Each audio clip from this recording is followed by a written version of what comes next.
Grand Orient Freemasonry Unmasked, Part 7. Chapter 20. The International, the Nihilists, the Black Hand, etc. There are multitudes in Freemasonry, even in the most advanced Freemasonry of Italy and France, who have no real wish to see the principles of these anarchists predominate. Those, for instance, who in advocating the theories of Voltaire, and embracing for their realization the organization of Weishaupt, saw only a means to get for themselves honor, power, and riches, which they could never otherwise obtain but by Freemasonry, would be well pleased enough to advance no further, once the good things they loved have been gained. Nous voulons, messieurs, said Thiers, la République, mais la République conservative. He and his desired, of course, to have the Republic, which gave them all the world to bestow, at the expense of former possessors. They desired also the destruction of a religion which crossed their corrupt inclinations, and which was suspected of sympathy for the state of things which Masonry had supplanted. But they had no intention, if they could help it, to descend again to the level of the masses from which they had sprung. In Italy, for instance, this class of Freemasons have had supreme power in their hands for over a quarter of a century. They obtained it by professing the strongest sympathy for the downtrodden millions, whom they called slaves. They stated that these slaves, the bulk of the Italian people in the country and in the cities, were no better than tax-paying machines, the dupes and drudges of the political tyrants. Victor Emmanuel, when he wanted, as he said, to liberate them from the political tyrants, declared that a cry came to him from enslaved Italy, composed of these downtrodden, unregenerated millions.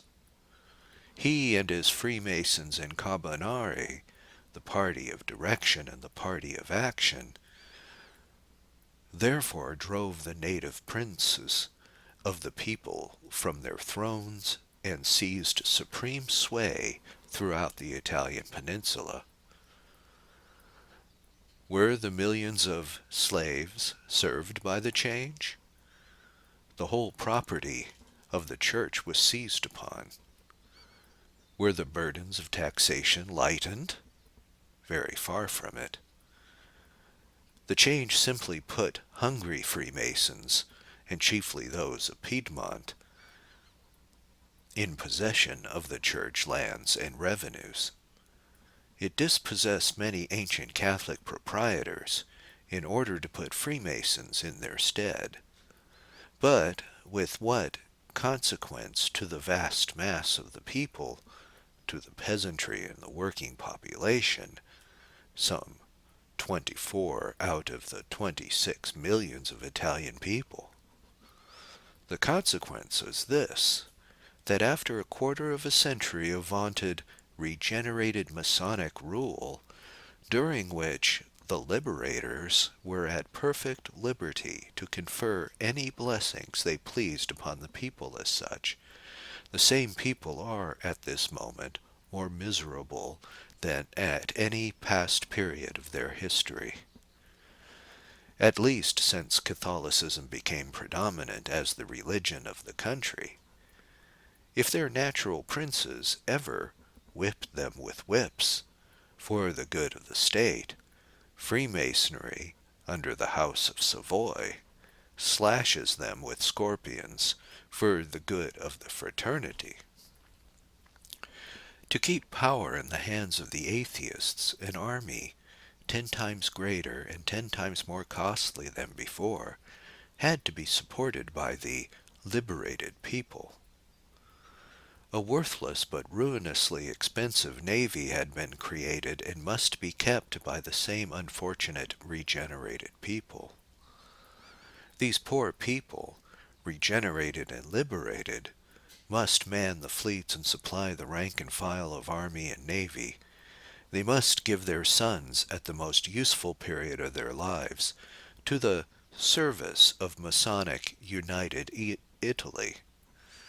But the officials in both army and navy, and their number is legion, supported by the taxes of the people, are Freemasons or the sons of Freemasons. They vegetate in absolute uselessness so far as the development of the country is concerned, living in comparative luxury upon its scanty resources.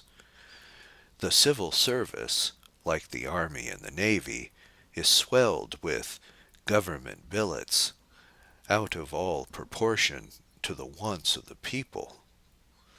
It is filled with Freemasons. It is a paradise of Freemasons, where Piedmontese patriots who have intrigued with Cavour or fought under Garibaldi enjoyed otium cum dignitate at the expense of the hard earnings of a people very poor at any time, but by the present regenerated regime made more wretched and miserable than any Christian peasantry, not even excepting the peasantry of Ireland, on the face of the earth. The consequence of the liberation wrought by Freemasons in Italy is this: they clamored for representative institutions.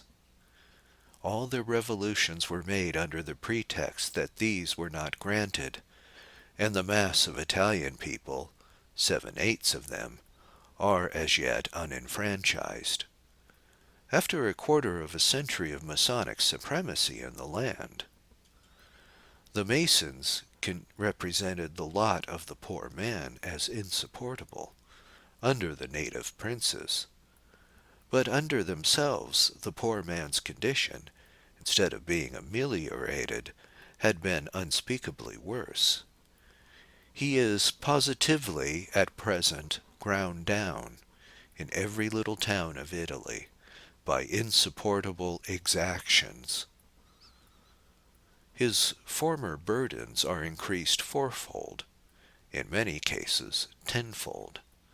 To find money for all the extravagances of Masonic rule, to make fortunes for the men at the top, and comfortable places for the rank and file of the sect, a system of taxation, the most elaborate, severe, and searching ever yet invented to crush a nation, has been devised. The peasant's rent is raised by Masonic greed whenever a Mason becomes a proprietor, as is often the case with regard to confiscated church lands.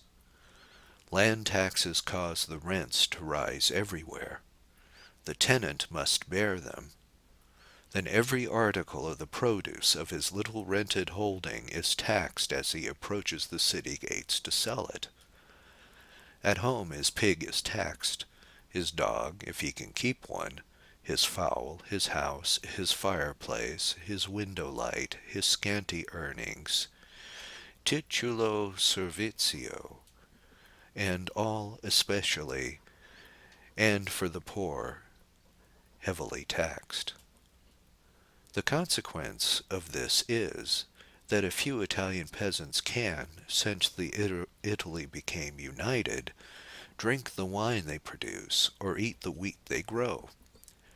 Flesh meat, once in common use, is now as rare with them as it used to be with the peasantry in Ireland. Milk or butter they hardly ever taste. Their food, often sadly insufficient, is reduced to pizzi, a kind of cake made of maize or Indian meal and vegetables or fruit when in season. Their drink is plain water. They are happy when they can mingle it with a little vinaccio, a liquid made after the grapes are pressed and the wine was drawn off by pouring water on the refuse. Their homes are cheerless and miserable, their children left to live in ignorance, without schooling, employed in coarse labor, and clothed in rags. The Grand Duke of Tuscany had by wise and generous regulations placed hundreds, yea, even thousands of these peasants, happy as independent farmers, on their own land. The crushing load of taxation has caused these to disappear, and their little holdings have been sold by auction to pay taxes, and have passed, of course, into the hands of speculators.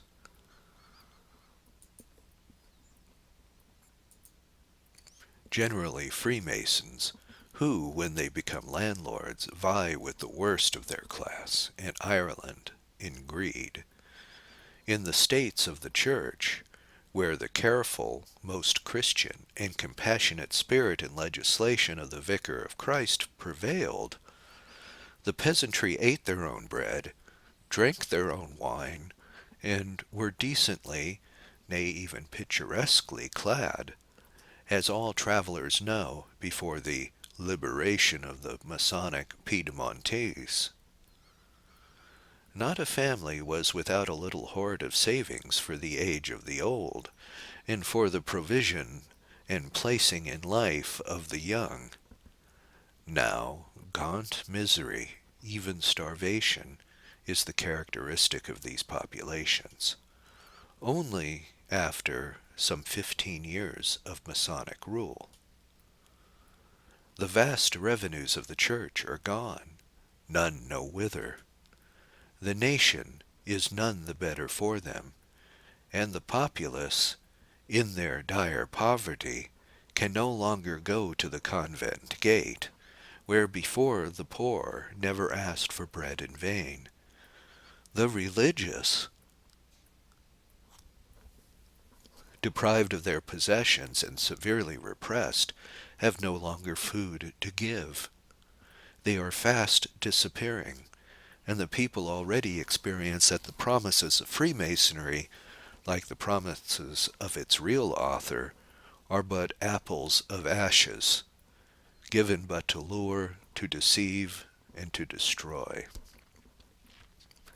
The Freemasonry of France and other continental nations, which has done so much to give effect to the principles of Voltaire and Weishaupt, wishes decidedly not to go beyond the role played by Freemasonry in Italy.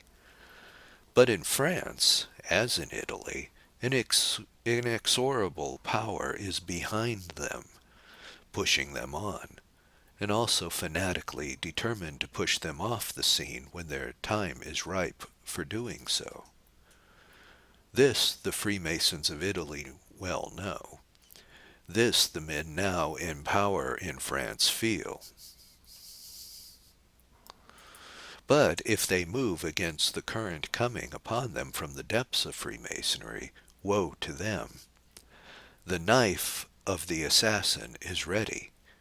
The sentence of death is there, which they are too often told to remember, and which has before now reached the very foremost men of the sect who refused or feared, for motives good or bad, to advance as quickly as the hidden chiefs of the revolution desired and decreed. It removed Nubius in the days of Mazzini. It removed Gambetta before our eyes. It aimed frequently at Napoleon III, and would most assuredly have struck home, but its aim was only to terrify him so that he, as a Carbonaro, would be made to do its work soon and effectively. Masonry obtained its end, and Napoleon marched to the Italian War and to his doom.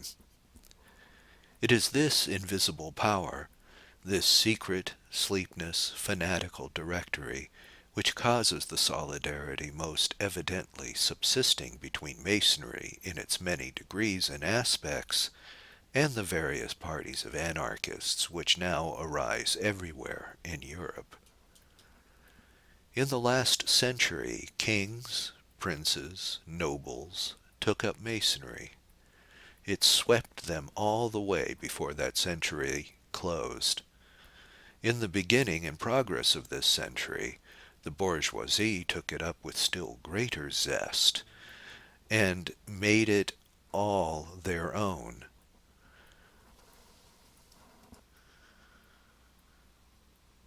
For a long time they would not tolerate such a thing as a poor Mason. Poverty was their enemy. What has come to pass? The bourgeoisie, at this moment, are the peculiar enemy of the class of workmen who have invaded black or illuminated Masonry, and made it at last completely theirs. The bourgeoisie are now called upon by the socialists to be true to the real leveling principles of the brotherhood, to practice as well as preach liberty, equality, and fraternity, to divide their possessions with the working men, to descend to that Elysium of Masonry, the level of the commune, or die. It is strange how Masonry, being what it is, has always managed to get a princely or noble leader for every one of its distinct onward movements against princes, property, and society. It had Égalité to lead the movement against the throne of France in the last century. It had the Duke of Brunswick, Frederick II, and Joseph II to assist. In this century we see it ornamented by Louis Philippe, Napoleon III, Victor Emmanuel, and others as figureheads. Nubius and Palmerston, both won from the leaders of the conservative nobility, are its real chiefs. Now, when it appears in its worst possible form, it is championed by no less a personage than a Russian prince of high lineage, a representative of the wealthiest, most exclusive, and perhaps richest aristocracy in the world. We find that in all cases of seduction like this, the promise of mighty leadership has been the bait by which the valuable dupe has been caught by the sectaries.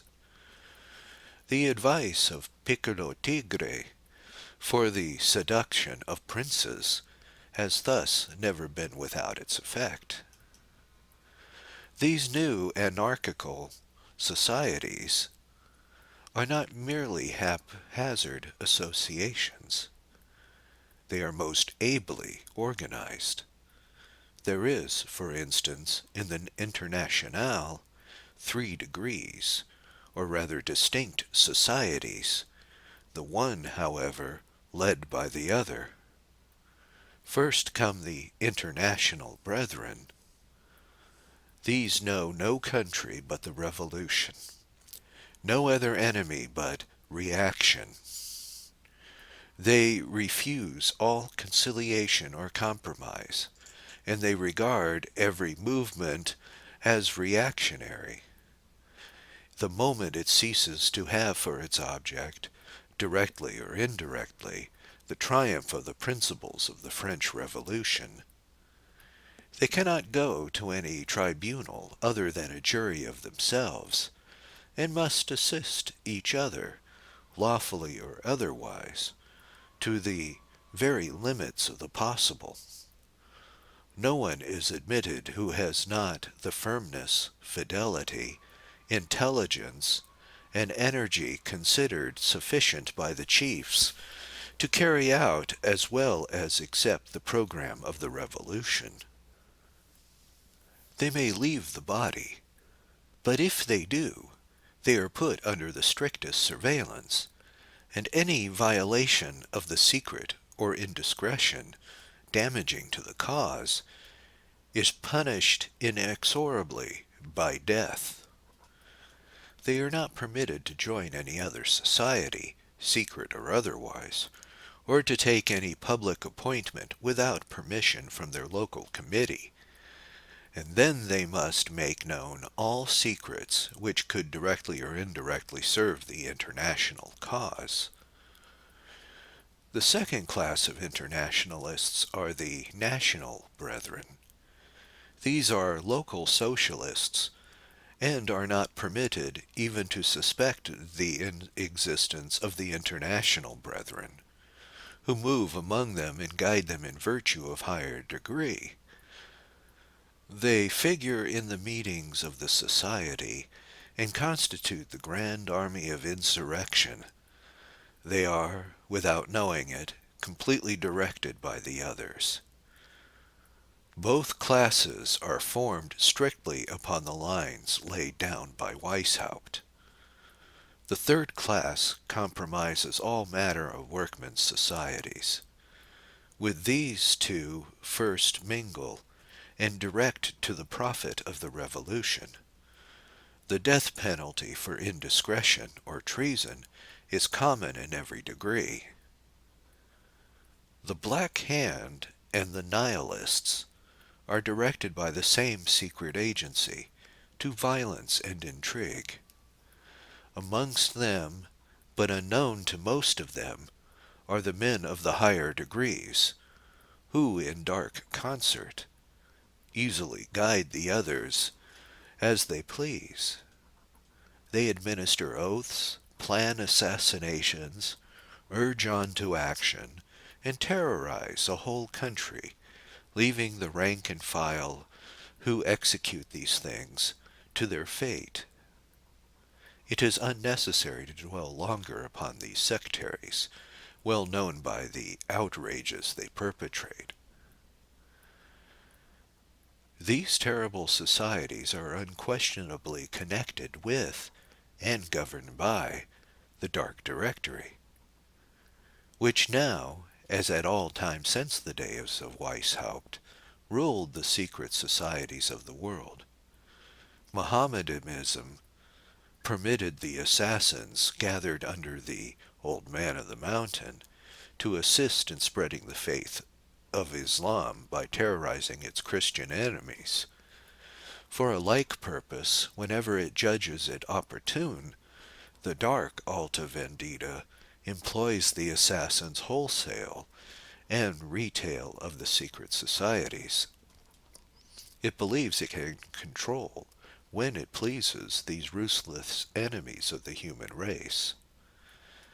In this, as Nubius found out, it is far mistaken. But the encouragement of murderers as a skirmishing party of the cosmopolitan revolution remains since the days of Weishaupt, a policy kept steadily in view. Today, that party is used against some power such as that of the popes or the petty princes of Italy. Great powers like England, in the belief that the mischief will stop in Italy, rejoice in the results attained by assassination. Tomorrow it suits the policy of the Alta Vendetta to make a blow at aristocracy in England, at despotism in Russia, at monarchy in Spain, and at once we find invincibles formed from the advanced among the Fenians, Nihilist and the Black Hand from the ultras of the Carbonari, and young Russia, ready to use dynamite and the knife and revolver, reckless of every consequence, for the ends of the secret directory with which the diplomacy of the world has now to count. The professional lectures on the use and manufacture of dynamite given to Nihilists in Paris the numbers of them gathered together in that capital to retreat, the retreat afforded them there to the known murderers of the Emperor Alexander, excited little comment in England. It referred to at all in the press, it was not with that vigorous abhorrence with such proceedings should create. Often a chuckle of satisfaction has been indulged in by some at that fact. The utterance of the advanced members of the Masonic intellectual party in the French Senate excusing Nihilists were quoted with a kind of faint damnation equivalent of praise. There is no doubt that in Russia a similar kind of tender treatment is given to the Fenian dynamantards employed by O'Donovan Rossa, so long as the leading nations of Europe do not see in these anarchists and desperate miscreants the irreconcilable enemies of the human race. Paris, completely Masonic as it is, will afford them a shelter, and when French tribunals fine or imprison them, it will be as in Italy, with a tenderness still further exhibited in Gauls. The salvation of Europe depends upon a manly abhorrence of secret societies of every description, and the pulling up, root and branch from human society of the sect of Freemasons, whose illuminated plottings have caused the mischief so far, and which, if not vigorously repressed by a decided union of Christian nations, will yet occasion far more. Deus fecit nationales sanabiles. The nations can be saved. But if they are to be saved, it must be by a return to Christianity and to public Christian usages, by eradicating atheism and its socialist doctrines as crimes against the majesty of God and the well-being of individual men and nations, by rigorously prohibiting every form of secret society for any purpose whatever, by shutting the mouth of the blasphemer, by controlling the voice of the scoffer and the impure in the press and in every other public expression, by insisting on the vigorous Christian education of children, and, if they can have the wisdom of doing it, by opening their ears to the warning voice of the Vicar of Jesus Christ. It is not an expression of Irish discontent finding a vent in dynamite, which England has most to fear from anarchy. It is the value to the revolution. Its value to the revolution is the knowledge it gives to those millions whom English education methods are depriving of faith in God, of the use of a terrible engine against order, property, and the very existence of the country as such. The dark directory of socialism is powerful, wise, and determined. It laughs at Ireland and her wrongs. It hates, and ever will hate, the Irish people for their fidelity to the Catholic faith. But it seizes upon those subjects which Irish discontent in America affords, to make them teach the millions everywhere the power of dynamite, and the knife, and the revolver, against the comparatively few who hold property. This is the real secret of dynamite outrages in England, in Russia, and all the world over. And I fear we are but upon the threshold of a social convulsion, which will try every nation where the wiles of the secret societies have obtained, through the hate of senseless Christian sectaries, the power for atheism to dominate over the rising generation, and deprive it of Christian faith, and the fear and the love of God. I hope these my forebodings may not be realized, but I fear that even before another decade passes, socialism will attempt a convulsion of the whole world equal to that of France in 1789, and that convulsion I fear this country shall not escape. Our only chance lies in a return to God, of which, alas, there are as yet but little signs amongst those who hold power amongst us. I mean, of course, a return to the public Christianity of the past. To this pass, Freemasonry has brought the world and itself. Its hidden directory no outsider can know.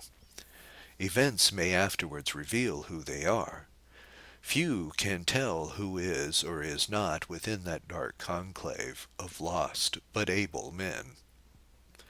There is no staying the onward progress of the tide which bears on the millions in their meshes to return.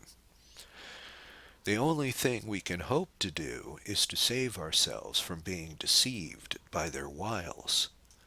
This, thank God, we may and will do.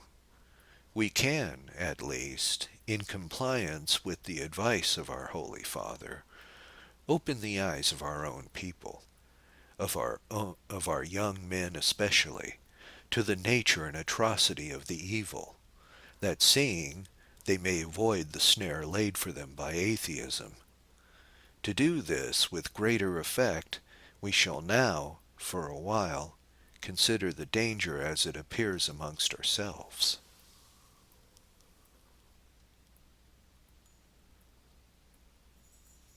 Chapter 21. Freemasonry with Ourselves. We hear from every side a great deal regarding the difference said to exist between Freemasonry as it has remained in the United Kingdom and as it has developed on the continent of Europe since its introduction there, chiefly, we must remember, by British Jacobites in the last century. It is argued that the Illuminism of Weishaupt, or that of St. Martin, did not cross the Channel to any great extent, and that on the whole the lodges of England, Ireland, and Scotland remain loyal to monarchy and to religion. There is much truth in all this. The conservative character of the mass of English Freemasons, and the fact that, amongst them, were found the real governors and possessors of the country, made it impossible that such men could conspire against their own selves.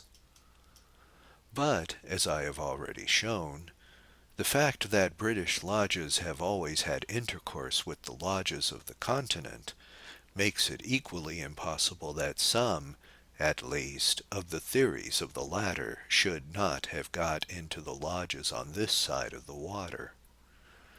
I believe it is owing mainly to this influence over British Freemasons that so many revolutionary movements have found favor with our legislatures, who are, when they are not Catholics, generally of the craft. It was through it that the fatal foreign policy of Lord Palmerston obtained such support, even against the conviction and instincts of the best and most far-seeing statesmen of the country, as, for instance, the late Lord Derby. It was through it, certainly, that the cry for secular education was welcomed amongst us, that divorce and liberal marriage laws came into force, and that attacks were permitted upon the sanctity of the Sabbath and other Christian institutions. The doing away by degrees of the Lord's Day is a favorite aim of atheism, and it is by resisting this aim, by resisting all its aims on morality and religion, that we can hope to sustain the Christianity and the religious character of this country and its people. But granting that British lodges remain unaffected by atheism and anti-Christianity, which, as we have seen, influence the whole mass of continental Freemasonry, would they, on account, be innocent? Could a conscientious man of any Christian denomination join them? The question is, of course, decided for Catholics. The Church forbids her children to be members of British or any Freemasonry under penalty of excommunication. The reason which have led the Church to make a law so stringent and so serious must have been very grave. We have seen some at least of these reasons, and it is certain, with a full knowledge of facts, that she has decreed the same penalties against such of her children as join the English lodges as she has against those who join the lodges of the continent. Then, though parsons have become chaplains to lodges, Anglicans generally have shown no sympathy with the Freemasonry of England. I am not aware that Protestant denominations assume, or that their members grant them, the power of making laws which would bind in conscience. But if they did possess such power, many of them, I have no doubt, would forbid Freemasonry, as dangerous and evil in itself. But it needs not a law for man to guide one in determining what is clearly prohibited by reason and revelation. Now, that which is called harmless Freemasonry with us is, besides the evident danger to which it is exposed, of being made what it has become in the rest of the world, both sacrilegious and dangerous. If it be only a society for brotherly intercourse and mutual help, where can be the necessity of taking, for such purposes, a number of oaths of the most frightful character? I shall now quote some of these oaths.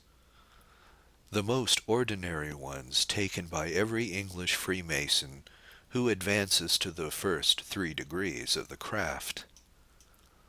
Oaths far more blasphemous and terrible are taken in the higher degrees both in England and on the continent. I shall also give you the passwords, grips, and signs for these 3 main degrees. One can then judge of the nature of the travesty that is made of the name of God for the purposes utterly puerile, if not meant to cover such real and deadly secrecy as that of continental masonry. The first of these oaths is administered to the candidate who wishes to become an apprentice. He is divested of all money and metal. His right arm, left breast, and left knee are bare. His right heel is slipshod. He is blindfolded, and a rope called a cable tow, adapted for hanging, is placed round his neck. A sword is pointed to his breast, and in this manner he is placed kneeling before the master of the lodge, in whose presence he takes the following oath, his hand placed on a Bible. I, in the presence of the great architect of the universe, and of this warranted, worthy, and worshipful lodge of free and accepted Masons, regularly assembled and properly dedicated, of my own free will and accord, do hereby and hereon most solemnly and sincerely swear that I will always hail, conceal, and never reveal any part or parts, point or points, of the secrets and mysteries of, or belonging to, free and accepted Masons in Masonry, which have been, shall now, or hereafter may be, communicated to me, unless it be a true and lawful brother or brothers, and not even to him or them, till after due trial, strict examination, or sure information from a well-known brother, that he or they are worthy of that confidence, or in the body of a just, perfect, and regular lodge of accepted Freemasons. I further solemnly promise that I will not write those secrets, print, carve, engrave, or otherwise delineate them, or cause or suffer them to be done so by others, if in my power to prevent it, on anything movable or immovable under the canopy of heaven, whereupon or whereon any letter, character, or figure, or the least trace of a letter, character, or figure may become legible or intelligible to myself, or anyone in the world, so that our secrets, arts, and hidden mysteries may improperly become known through my unworthiness.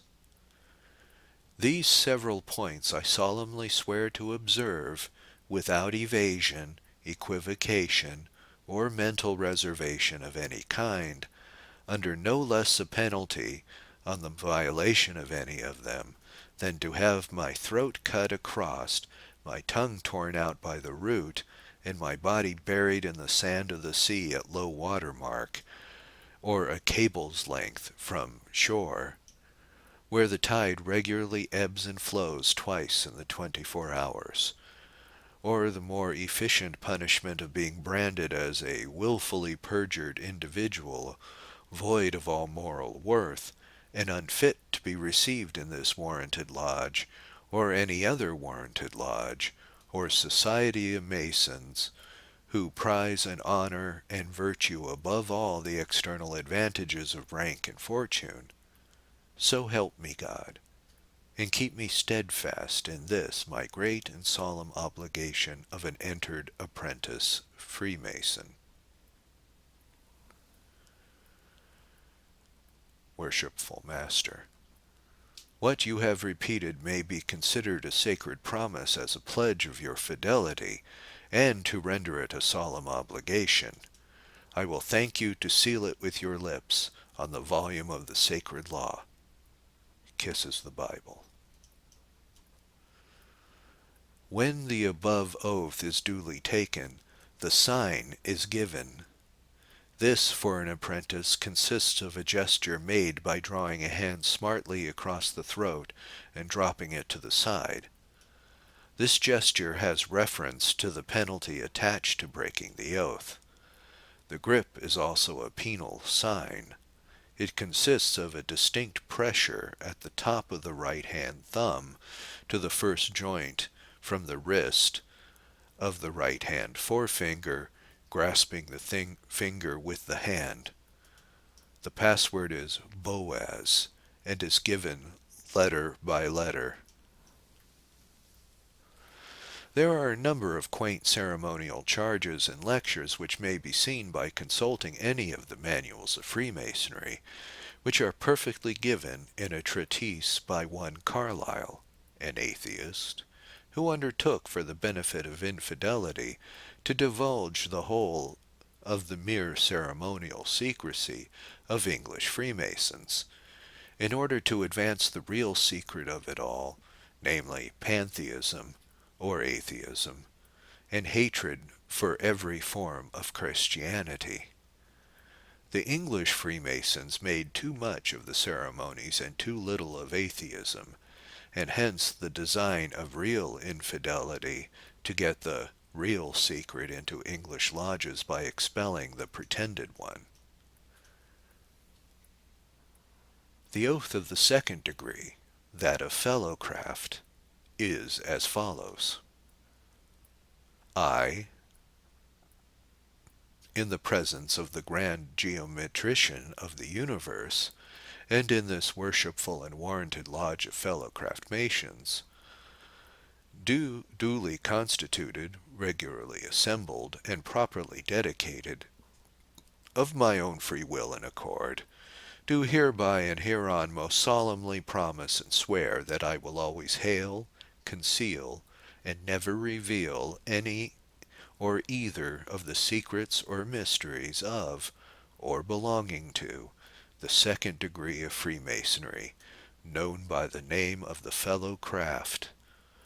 To him who is but an entered apprentice, no more than I would either of them to the initiated or popular world, who are not Masons. I further solemnly pledge myself to act as a true and faithful craftsman, obey signs, and maintain the principles inculcated in the first degree. All these points I most solemnly swear to obey, without evasion, equivocation, or mental reservation of any kind, under no less a penalty, on the violation of any of them, in addition to my former obligation, than to have my left breast cut open, my heart torn therefrom, and given to the ravenous birds of the air, or the devouring beasts of the field, as a prey. So help me, Almighty God, and keep me steadfast in this my great and solemn obligation of a fellow craft mason.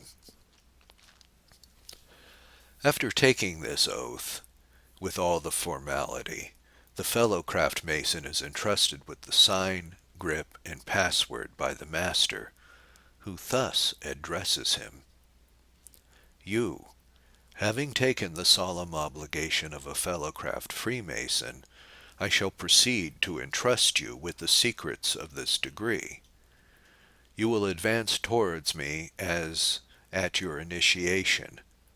Now take another pace with your left foot, bringing the right heel into its hollow, as before. That is the second regular step in Freemasonry, and it is in this position that the secrets of the degree are communicated. They consist, as in the former instance, of a sign, token, and word, with this difference that the sign is of a threefold nature. The first part of a threefold sign is called the sign of fidelity, emblematically to shield the repository of your secrets from the attacks of the Cohen. The sign is made by pressing the right hand on the left breast, extending the thumb perpendicularly to form a square. The second part is called the hailing sign, and is given by throwing the left hand up in this manner, horizontal from the shoulder to elbow and perpendicular from the elbow to the ends of the figure, with the thumb and forefinger forming a square. The third part is called the penal sign, and is given by drawing the hand across the breast and dropping it to the side. This is an allusion to the penalty of your obligation, implying that, as a man of honor and a fellow craft mason, you would rather have your heart torn from your breast than to improperly divulge the secrets of this degree. The grip, or token, is given by a distinct pressure of the thumb on the second joint of the hand, or that of the middle finger. This demands a word to be given and received with the same strict caution as the one in the former degree, either by letters or syllables. The word is yakin. As in the course of the evening you will be called on for this word, the senior deacon will now dictate the answers you will have to give. The next oath is that of the highest substantial degree in old Freemasonry, namely, that of Master. Attention especially to be paid to the words, or at my own option. I, in the presence of the Most High, and of this worthy and worshipful lodge, duly constituted, regularly assembled, and properly dedicated, of my own free will and accord, do hereby and hereon most solemnly promise and swear that I will always hail, conceal, and never reveal any or either of the secrets or mysteries of, or belonging to, the degree of a Master Mason, to anyone in the world, unless it be to him or them to whom the same may justly and lawfully belong, and not even to him or them until after due trials, strict examination, or full conviction, that he or they are worthy of that confidence, in the bosom of a Master Mason's lodge. I further most solemnly engage that I will keep the secrets of the third degree from him, who is but a fellow craft mason, with the same strict caution as I will those of the second degree from him who is but an entered apprentice Freemason. The same, or either of them, from anyone in the known world, unless to true and lawful brother Masons.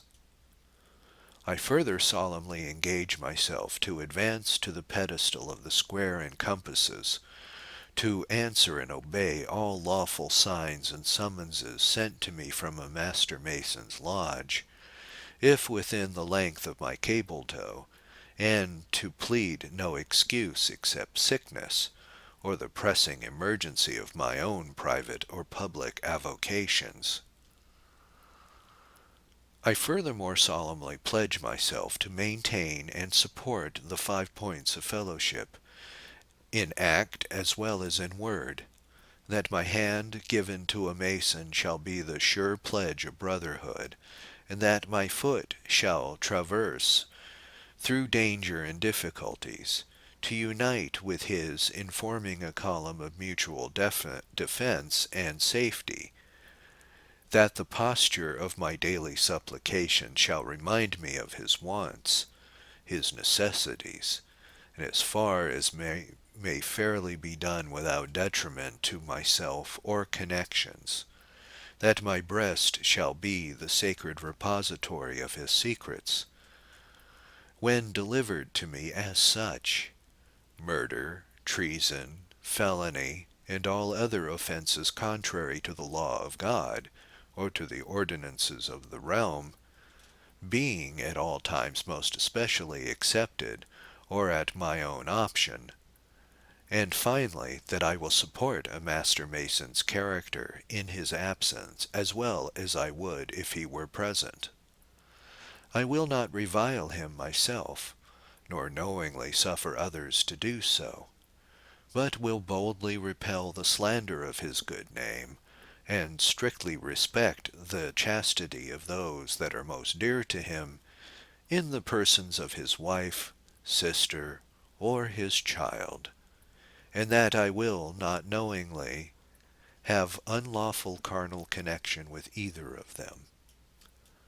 I furthermore solemnly vow and declare that I will not defraud a brother Master Mason, or see him defrauded of the most trifling amount, without giving him due and timely notice thereof.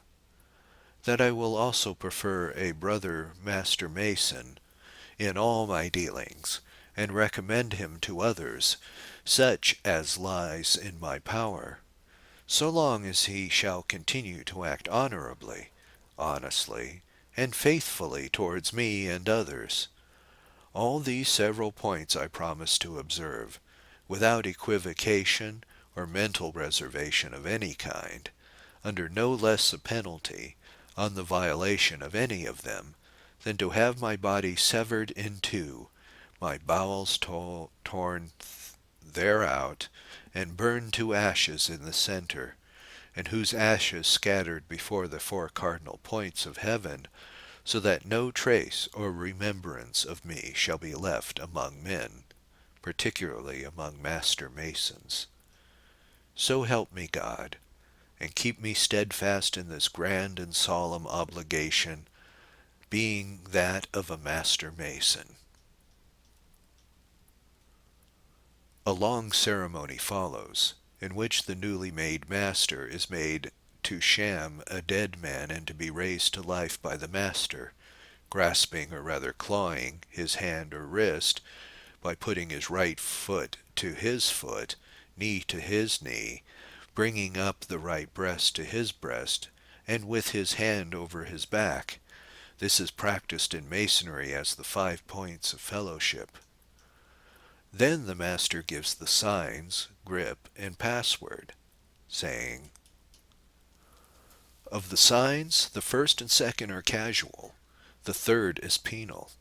The first casual sign is called the sign of a horror, and is given from the fellowcraft's hailing sign by dropping the left hand and elevating the right, as if to screen the eyes from a painful sight, at the same time throwing the head over the right shoulder as to remove or turning away from that sight. It alludes to the finding of our murdered master Hiram and the 12 fellowcrafts.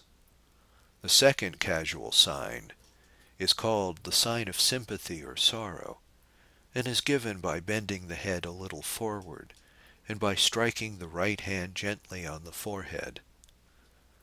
The third is called the penal sign, because it alludes to the penalty of your obligation, and is given by drawing the hand across the center of the body, dropping it to the side, and then raising it again to place the point of the thumb on the navel.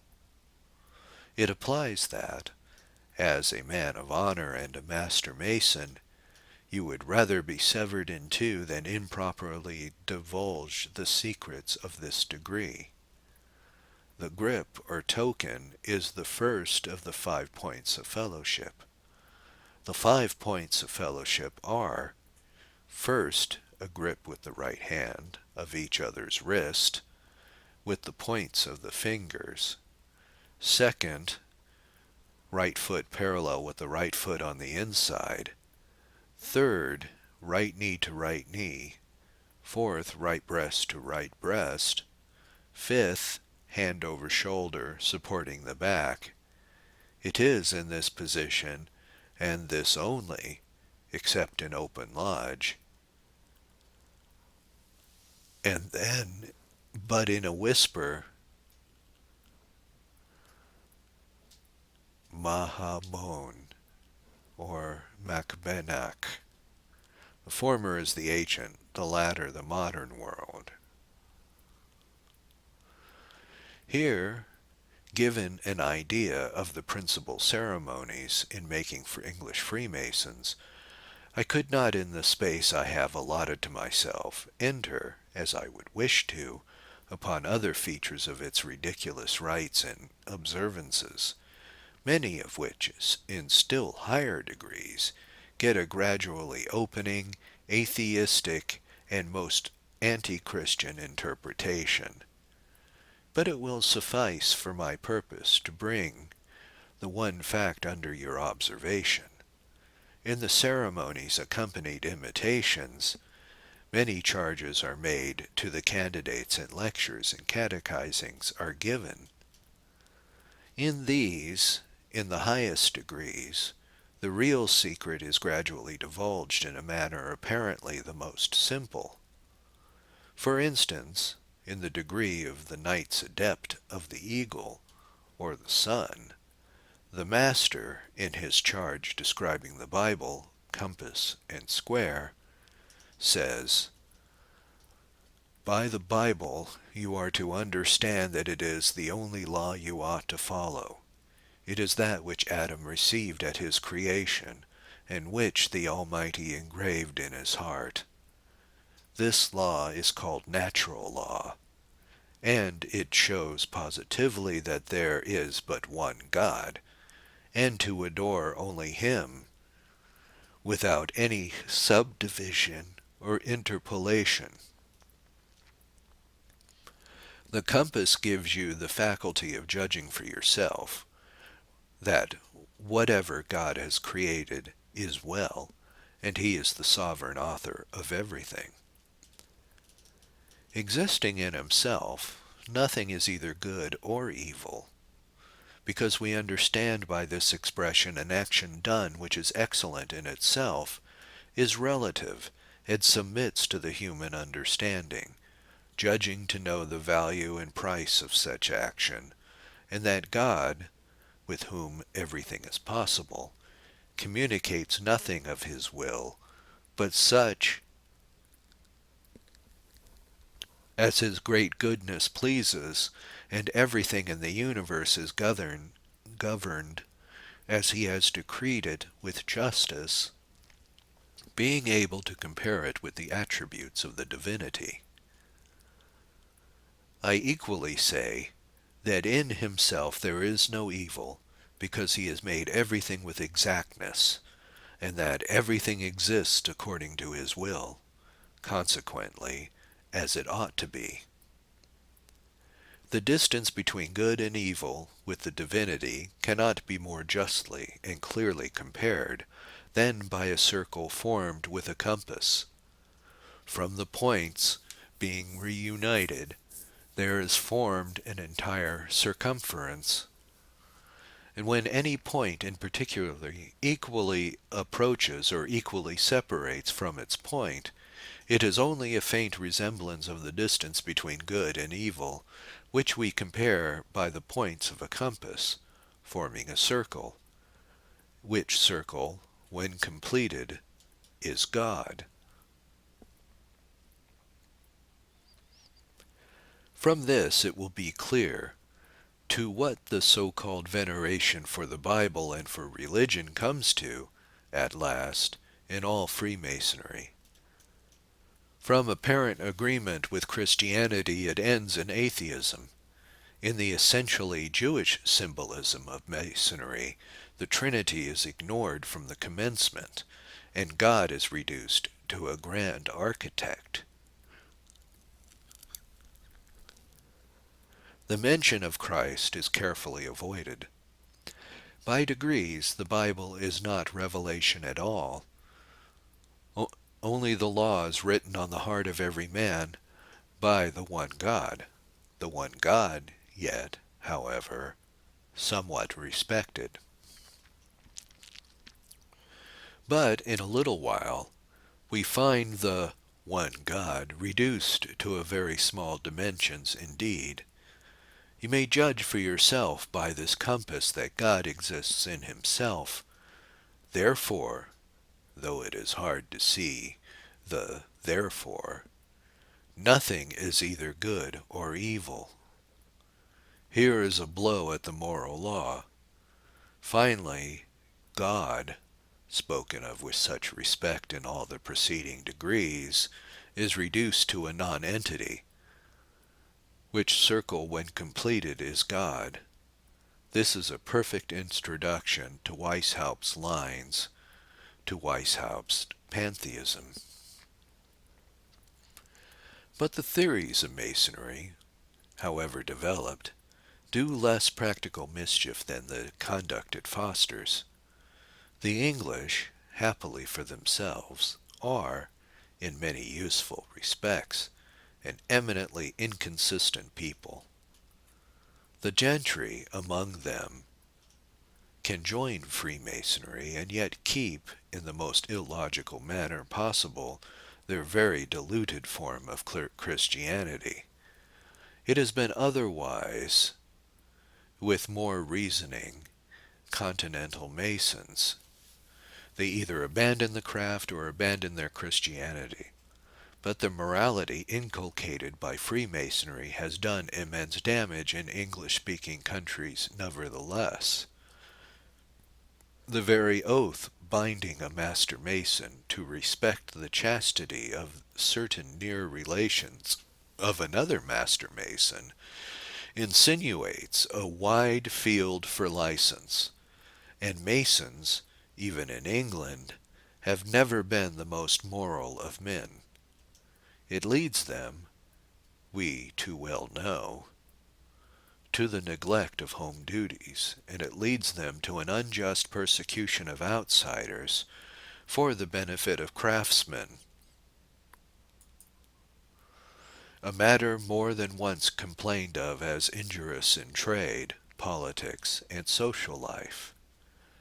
I need not call your mind what mischief, what foul murder, has led to in America. I prefer to let Carlyle, the infidel apologist of dark masonry, speak on this point. He says,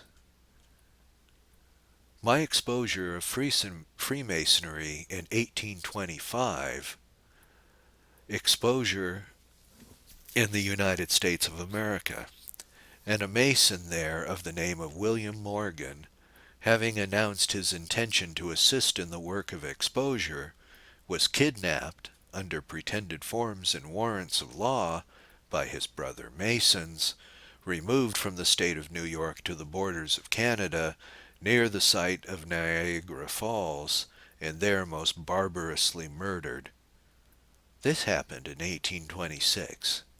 The states have been for many years much excited upon the subject. A regular warfare has arisen between Masons and anti-Masons. Societies of anti-Masons have been formed, newspapers and magazines started, and many pamphlets and volumes, with much correspondence, published. So that, before the slavery question was pressed among them, all parties had merged into Masons and anti-Masons. Several persons were punished for the abduction of Morgan. But the murderers were sheltered by Masonic lodges and rescued from justice. This was quite enough to show that Masonry, as consisting of a secret association, or an association with secret oaths and ceremonies, is a political and social evil.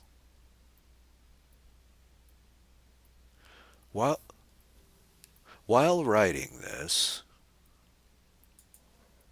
I have been informed that individual members of Orange lodges have smiled at the dissolution of their lodges, with the observation that precisely the same association can be carried on under the name of Masonry. This is an evil that secret associations admit. No form of anything of the kind, when secret, can protect itself from abuses. And this is a strong reason why Masonic associations should get rid of their unnecessary oaths, revise their constitutions, and throw themselves open to public inspection and report. There is enough that may be made respectable in Masonry, in the present state of mind and customs, to admit of scrutinizing publicity. The question of the death of Morgan, and other unhappy incidents in the history of Freemasonry in the United States, are very fully treated by Father Muller. Yet, strange to say, notwithstanding anti-Masonic societies being formed extensively in the Great Republic, and the horror created by the murder of Morgan, there is no part of the world where Masonry flourishes more than in America. I believe it will yet become the greatest enemy of the free institutions of that country. I am willing to admit, however, that Freemasonry has, thank God, made little progress among Catholics in Ireland, or Catholics of Irish birth and blood anywhere. This is true, and the same may be said of millions of Protestants who have not joined Masonry. But the evil is among us for all that, and it is necessary that we should know what it is and how it manifests itself. We know, too, that besides the movements which Masonry has been called upon to serve by means of Masonic organs, and resolutions inspired by atheism, and advocated by its hidden friends scattered through British lodges, there have been at all times, at least in London, some lodges affiliated to continental lodges, and doing the work of Weishaupt. Of this class were several lodges of foreigners and Jews, which existed in London contemporaneously with Lord Palmerston, and which aided him in the government and direction of the secret societies of the world, and in infidel revolution, which was carried on during his reign with such ability and success. In the works of Deschamps, a detailed account will be found of several of these high temples of iniquity and deadly anti-Christian intrigue. But besides Masonry of any description, and every description, for reasons already stated, even the most apparently harmless is positively bad. Bad because of its oaths, because of its associations, and because of its unchristian character. There were other societies formed on the lines of illuminated Masonry under the various names in Great Britain, and especially in Ireland, of which I deem it my duty, while treating of the subject, to speak as plainly as I possibly can.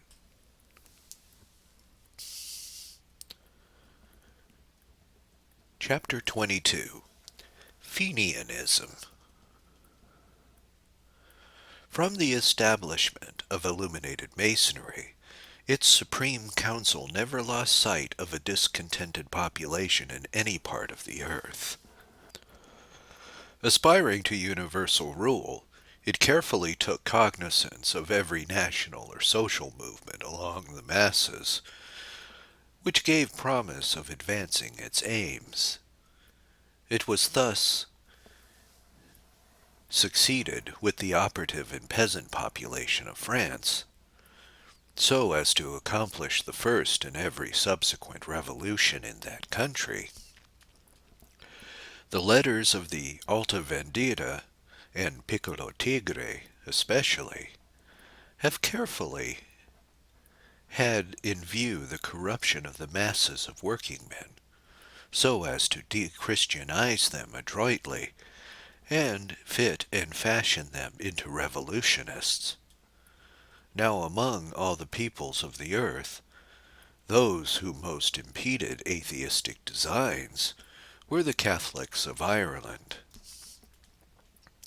Forced to leave their country in millions, they brought to Scotland, to England, to the United States, to Canada, and to the West Indies, our growing colonies, all empires in germ, of Australia, and as soldiers of England, to India, Africa, and China, the strongest existing faith in that very religion which atheistic Freemasonry so much desires to destroy.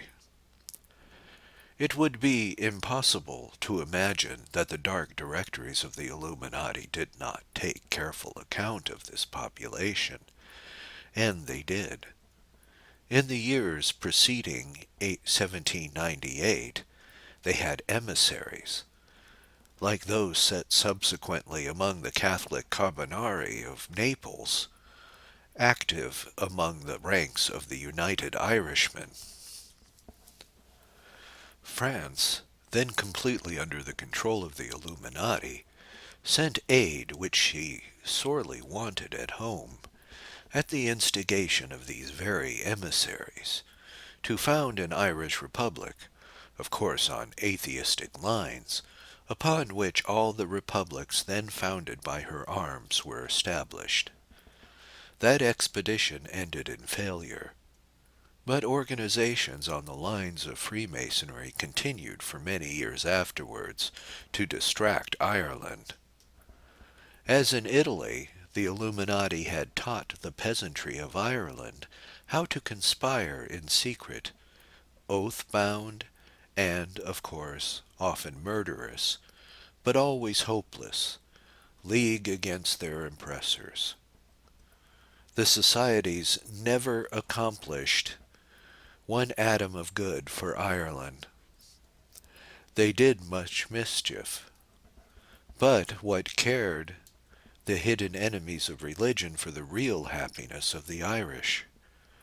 Their gain consisted in placing antagonism between the faithful pastors of the people and the members of the secret societies of ribbonmen, Molly Maguires, and other such associations, organized by designing and, generally, traitorous scoundrels. In 1848 there was something like a tendency in Ireland to imitate the secret revolutionary movements established on the continent by Mazzini. We had a Young Ireland Association. That was not initiated as a secret society. Neither was the Society of United Irishmen at first. But the open United Irishmen led to a secret society, and so very easily might the Young Ireland movement of 1848, if it had not been prematurely brought to a conclusion.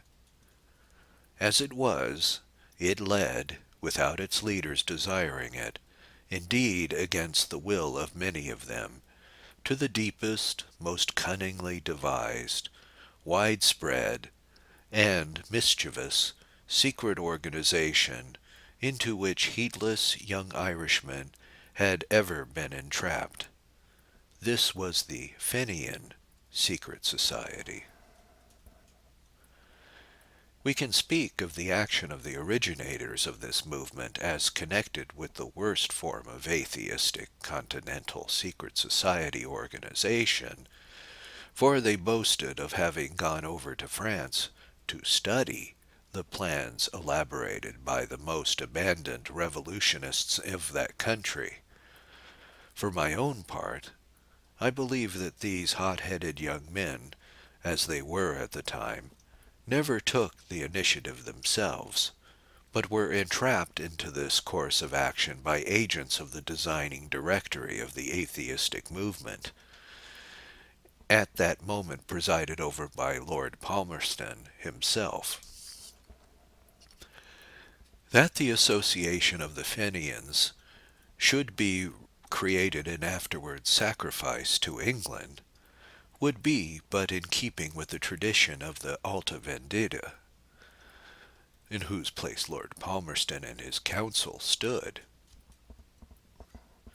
We read in the life of the celebrated Nubius, the monarch who preceded Palmerston, that he often betrayed into the hands of the pontifical government some lodges of the Carbonari under his own rule, for the purposes of screening himself and of punishing those very lodges. If he found a lodge indiscreet, or possessing amongst its members too much religion to be tractable enough to follow the infidel movement, he betrayed it. He told the government how to find it out, where had its arms concealed, who were its members, and what were their midseeds. They were accordingly taken red-handed, tried, and executed. Dubius got rid of a difficult body, for whom he felt nothing but contempt, and his position at Rome was rendered secure, to gnaw, as he himself expressed it, at the foundations of that pontifical power, which thought that any connection such a respectable nobleman as he was might have had with assassins could be only in reality for the good of religion and the government, to which by station, education, and even class interest he was allied. Palmerston, too, if he wanted a blind to lead his colleagues astray, could, in the knowledge to be obtained of Fenian plots in Ireland and America, have a ready excuse for his well-known, constant intercourse with the heads of the revolution of the world. What scruple would he have, any more than his predecessor, Nubius, in urging on a few men whom he despised to revolution, and then using means to strangle their efforts and themselves, if necessary? It was good policy, in the sight of some at least of his colleagues, to manifest Ireland as revolutionary, especially when such a man as Palmerston had all the threads of the conspiracy which aimed at the revolution in his hand. They knew that he knew where to send his spies, and thwart at the opportune moment the whole movement. He could cause insurrections to be made in the most insane manner, as to time and place, just as they were made, to cover the conspirators with easy defeat and ridicule. However this may be, the Fenian movement, after being nursed in America, appeared in Ireland, as a society founded upon the lines not very unlike those of the Carbonari of Italy. It was illuminated Freemasonry, with, of course, another name, in order not to avert the pious Catholic men it meant to seduce and destroy from its ranks. But being what it was, it could not long conceal its innate, determined hostility to the Catholic religion, and it proved itself in Ireland, and wherever it took a hold of the people in the three kingdoms, one of the most formidable enemies to the souls of the Irish people was that had ever appeared. When I say this, do not imagine that I mean for a single moment to infer that many of those who joined it held or knew its views. If all I have hitherto stated proves anything, it is this: the nature of the infernal conspiracy which we are considering is essentially hypocritical. It comes as Freemasonry comes, with a lie in its mouth. It comes under false pretenses always. So it came to Italy under the name of Carbonarism. It came not only professing the purest Catholic religion, but absolutely made the saying of prayers, the frequentation of the sacraments, the open confession of the faith, and devotion to the Vicar of Christ a matter of obligation. I do not believe that Fenian Ism came to Ireland with so many pious professions, but it came in the guise of patriotism, which, in Ireland, for many centuries, was so bound up with religion that in the minds of the peasantry the one became inseparably connected with the other. The friend of the one who looked upon as the friend of the other, and the enemy of the one was regarded as the enemy of the other.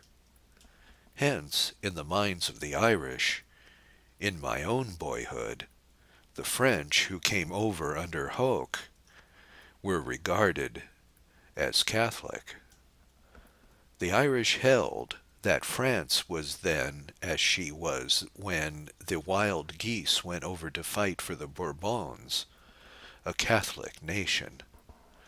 The truth was, of course, quite the opposite, but so long had the Irish people been accustomed to regard the French as Catholic, that they still cherished the delusion, and would hear or believe nothing to the contrary. It was enough, therefore, for Fenianism to appear in the guise of a national movement, meant to free the country from Protestant England, that it should without question be looked upon as, at least in the first instance, essentially Catholic. Nevertheless, after its leaders had gone to Paris to study the methods of the French and Italian Carbonari, and returned to create circles and centers on the plans of the vendetta of the Italians, they showed a large amount of the infidel spirit of the men they found in France, and determined to spread it in Ireland. They well knew that the Catholic clergy would be sure to oppose and denounce them, as would every wise and really patriotic man in the country. The utter impossibility of any military movement which could be made by any available number of destitute Irish peasantry succeeding at the time, was in itself reason enough why a man of any humanity, not to speak at all of the clergy, should endeavor to dissuade the people from the mad enterprise of the Fenians. Every good and experienced Irishman, Smith O'Brien, the editors of the Nation, and others, did so. Yet, strange to say, the leaders of the disastrous movement, the Irish, and the American organizers, were permitted by the English government, at least so long as Lord Palmerston lived, to act almost as they pleased in Ireland.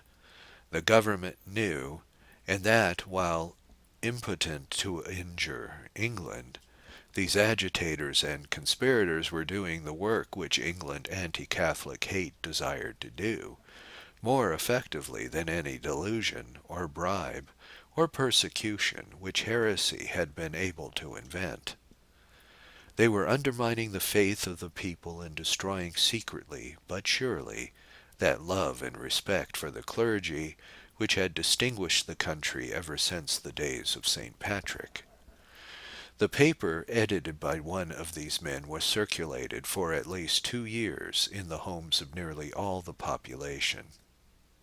It contained, to be sure, much incitement to revolution, but it contained also that which in Lord Palmerston's eyes compensated for the kind of revolution Fenians could make 1,000-fold. It contained the most able, virulent, and subtle attacks upon the clergy. This paper remained undisturbed until Palmerston passed away, and affairs in America made Fenian Ism a real danger for his successors in office. Its issues contained letters written in its own office, but purporting to come from various country parishes, calumniating many of the most venerable of the priests of the people, men who so loved their flocks as to sacrifice all for them during the famine years, men who had lived with them from youth to old age, were now so artfully assailed as foes of their country's liberation that the people, maddened and deluded by such attacks, passed them on the road without the usual loving salutation Catholics in Ireland give to and receive from their priests. The sect backed up the action of the newspaper. Its leaders got the word of command for that purpose, and had to be obeyed. Matters proceeded daily from bad to worse, until at last divine providence manifested clearly the deadly designs against religion underlying the Fenian movement, and the people of Ireland recoiled from it and were saved. It was hard to keep even the leaders themselves bad to the end.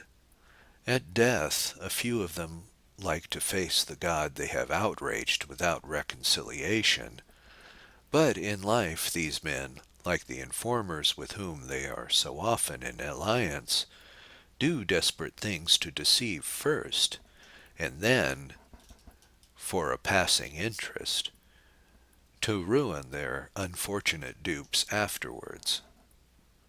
For my own part, I am of the opinion that the man who deludes a number of brave young hearts to rush into a murderous enterprise, hopeless from the outset, is as dangerous as the man who seduces men to become assassins and then sacrifice their lives to save his own neck from the halter.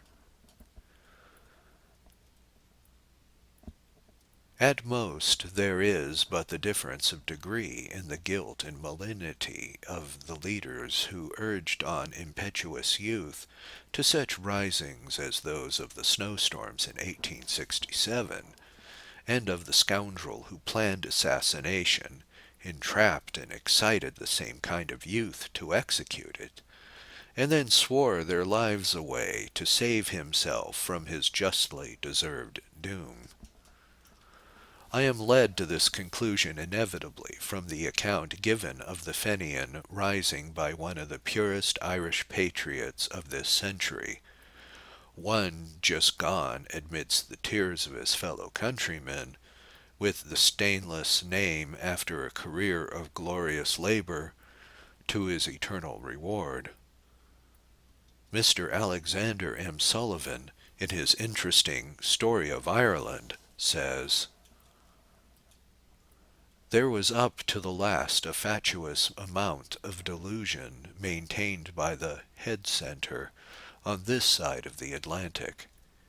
James Stephens, a man of marvellous subtlety and wondrous powers of plausible imposition, crafty, cunning, and quite unscrupulous as to the employment of means to an end. However, the army ready to hand in America, if not utilized at once, would soon be melted away and gone, like the snows of past winters. So, in the middle of 1865, it was resolved to take the field in the approaching autumn. It is hard to contemplate the decision or declaration without deeming it either insincere or wicked on the part of the leader or leaders, who at the moment knew the real condition of affairs in Ireland, that the enrolled members, howsoever few, would respond when called upon, was certain at any time. For the Irish are not cowards.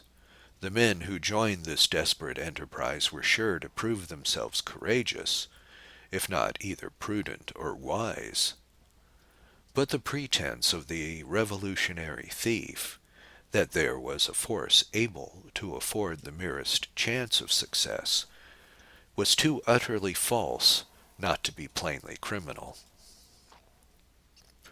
Towards the close of 1865 came almost contemporaneously the government swoop on the Irish revolutionary executive and the deposition, after solemn judicial trial, as prescribed by the laws of the Society, of O'Mahony, the American head centre, for crimes and offences alleged to be worse than mere imbecility, and the election in his stead of Colonel William R. Roberts, an Irish-American merchant of high standing and honorable character, whose fortune had always generously aided Irish patriotic, charitable, or religious purposes. The deposed official, however, did not submit to the application of the society rules. He set up a rival association, of course, in which he supported by the Irish head centre, and a painful scene of factious and acrimonious contention between the two parties thus antagonized caused the English government to hope, nay, for a moment, fully to believe, that the disappearance of both must soon follow. Mr. A. M. Sullivan, after speaking of the history of the Fenian movement in America, continues, "This brief episode at Ridgeway was for the Confederated Irish the one gleam to lighten the pages of their history for 1866. That page was otherwise darkened and blotted by a record of humiliating and disgraceful exposures in connection with the Irish head centre. In autumn of that year he proceeded to America, and finding his authority repudiated and his integrity doubted, he resorted to a course which it would be difficult to characterize too strongly. By way of attracting a following to his own standard and obtaining a flush of money, he publicly announced that in the winter months close at hand, and before the new year dawned, he would, sealing his undertaking with an awful invocation of the Most High, be in Ireland, leading the long-promised insurrection. Had this been a mere intention, which might be disappointed, it was still manifestly criminal thus to announce it to the British government, unless, indeed, his resources in hand were so enormous as to render England's preparations a matter of indifference. But it was not as an intention he announced it and swore to it. He threatened with the most serious personal consequences any and every man soever who might dare to express a doubt that the evening would come off as he swore. A few months remaining of the year flew by. His intimate adherents spread the rumor that he had sailed for the scene of action, and in Ireland the news occasioned almost a panic. One day, toward the close of December, however, all New York rang with the exposure that Stevens had never quitted for Ireland, but was hiding from his own enraged followers in Brooklyn. The scenes that ensued were such as may well be omitted from these pages. In that bitter hour, thousands of honest, impulsive, and self-sacrificing Irishmen endured the anguish of discovering that they had been deceived as never had men been before, that an idol worshipped with frenzied devotion was, after all, a thing of clay. The plottings of the head centre, however, were not at an end. Mr. A.M. Sullivan continues, in Ireland, where Stevens had been most implicitly believed in, the news of this collapse, which reached her early in 1867, filled the circles with keen humiliation. The more dispassionate wisely rejoiced that he had not attempted to keep a promise, the making of which was itself a crime. But the desire to wipe out the reproach supposed to be cast on the whole enrollment by his public defection became so overpowering that a rising was arranged to come off simultaneously all over Ireland on the 5th of March, 1867. Of all the insensate attempts at revolution recorded in history, this one assuredly was preeminent. The most extravagant of the ancient Fenian tales supplies nothing more absurd. The inmates of a lunatic asylum could scarcely have produced a more impossible scheme. The one redeeming feature in the whole proceeding was the conduct of the hapless men who engaged in it. Firstly, their courage in responding to such a summons at all, unarmed and unaided as they were. Secondly, their intense religious feeling. On the days immediately preceding the 5th March, the Catholic churches were crowded by the youth of the country, making spiritual preparations for what they believed would be a struggle in which many would fall and few survive. Thirdly, their noble humanity to the prisoners whom they captured, their scrupulous regard for private property, and their earnest anxiety to carry on their struggle without infraction in aught of the laws and rules of favorable warfare.